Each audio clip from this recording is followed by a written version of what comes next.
So what did you get for Christmas? I got one of these. I actually bought this myself. I found it, I think it was on Midway, sub $300. It was like 270, 280, something like that. And it was worth it for me alone just for the Juliet 3 Micro. I'm on a big magnifier kick now.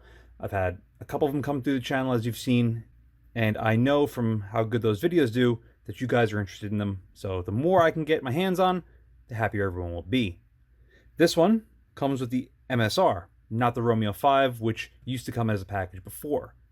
The MSR, however, interests me because it's fairly inexpensive and it looks really small. So those are two things that I kind of like. Enough of that shit. Let's take a look at this box. There you go. Typical Sig fashion. It is fantastic. Obviously, I've already opened this up, but factory sealed, those will be new. And yeah, Sig boxes are just perfect. One other thing that's really nice about Sig boxes are how the optics are inside, or at least how the optics are secured inside. Typically, perfect fit foam. A little hard to see, but I'll pop those out of there in just a sec. There's not a whole lot to really go on for a magnifier. That's about it. And then the Romeo MSR.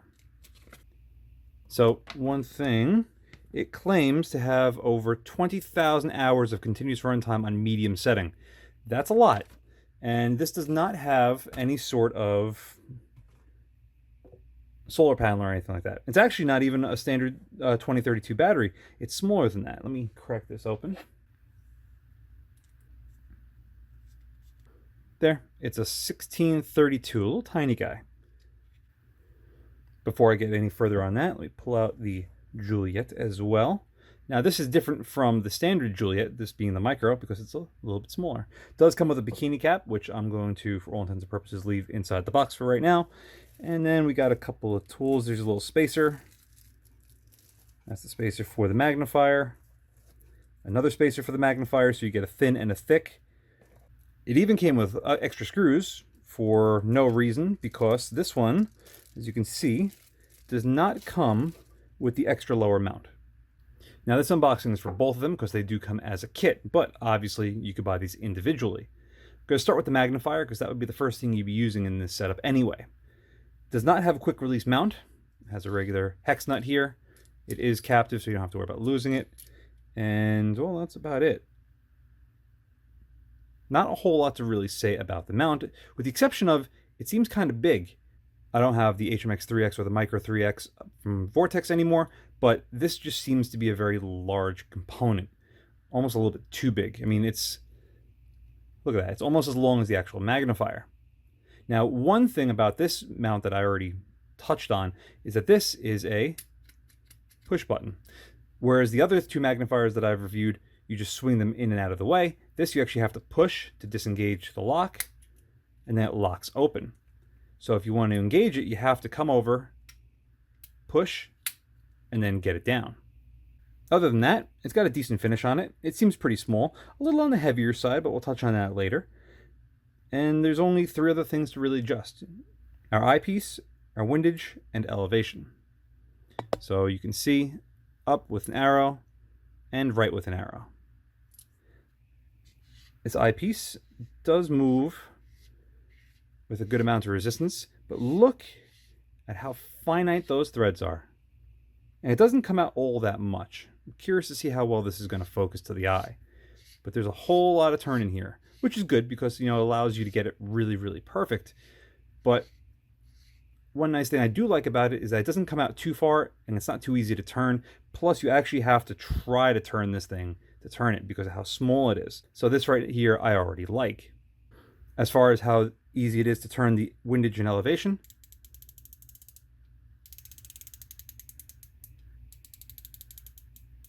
nice solid clicks. Requires a decent amount of force to turn it. Nothing crazy, but it's a little hard to see. But this is actually radiused in here. It's not flat. So you have to use the tool that they give you. But I'm sure if you have a 22 casing around, yep, you could use that fairly easily as well. Windage and elevation sound identical, but here's an interesting note. Can you adjust the windage with the provided tool. No, you cannot. See, that's a fail. Fail. That's all you could really adjust. And then it hits, and you can't really get it in there without possibly just catching the corner and then possibly gouging the material. So a penny or a dime would be your best bet to adjusting this thing. And that's basically it. The mount looks to be fairly well made, but nothing spectacular. I don't know how I like the push button on this. It's just another thing that you have to worry about doing in a time crunch. And I can foresee people yanking on this or trying to close it and not realizing, or at least forgetting in the heat of the moment, that there's a button you have to deactivate to move it. From there, let's take a look at the MSR. So one nice thing about this, it's got see-through caps, front and rear, obviously. These can be removed, however, I'm not going to because they were there from the factory and I like how they look. And I like the fact that they're clear, but there's one thing about these that's kind of interesting.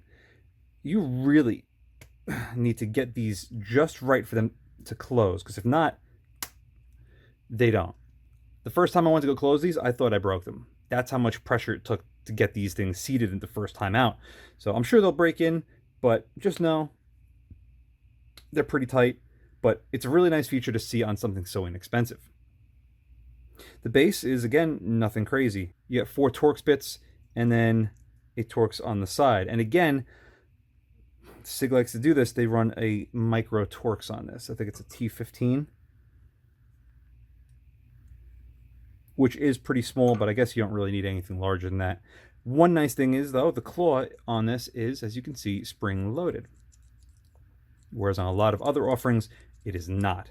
So honestly, for a standard base, this is going to be perfect for 99% of the people out there.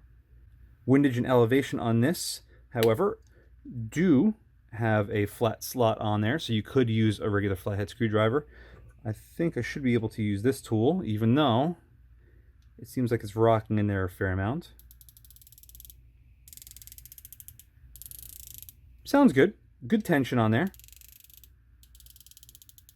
And the clicks are spaced far enough apart that you can actually count them to figure out just how much you're going to be moving your reticle over. In this case, the red dot. So let's count.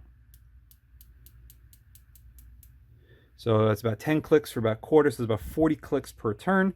There you go. Cap that back up. There we go. Another nice thing about this is that it has 2 night vision modes, N1 and N2. Then brightness from 1 all the way up to 10. But here's one thing I kind of don't really like. But this is just a nitpick. You have 2 off settings. And if you'll note, it does not go all the way. There's a stop inside. So it's off 10 all the way to night vision 1 and then off. So you can't go past it to go from night vision 1 to 10. I don't see why. I guess they did that this way. There's no confusion about, okay, you hit a stop, it's off. But I wouldn't have minded it having no stop in there, so this way you could just keep on turning it round and round. But that's the way Sig decided to make it, so I guess they know what's best. Crack these back open, and at maximum of 10, you can see the emitter right there at your probably 8 o'clock position. Just keep in mind this thing is going to be bright red on the front. And that's basically all there is to talk about these two guys. Let's bolt these up and see what they look like. If you couldn't tell, this is shortly after Christmas time, from what I said in the beginning of the film, and right now, where the trees are yet barren. Again, though the fact it's currently mid-August the time I am editing this. Anyway, there you have your crystal clear image without the magnifier in place. But we put the magnifier down and you'll actually see it does a pretty damn good performance here at 30 yards and all the way out to about 4 for the brick building and then about 800 or so for those power towers out in the distance. For the price of this thing, this is pretty good so far. There is very little distortion and edge-to-edge sharpness is very high. As I pan across the power line side to side, you'll see that there's no real distortion to speak of, which is fantastic. Overall, I didn't know what to really expect with this, but so far, the image quality on this thing looks very good. I'm sure the first question most people are going to have is, how does this compare to the HMX3X?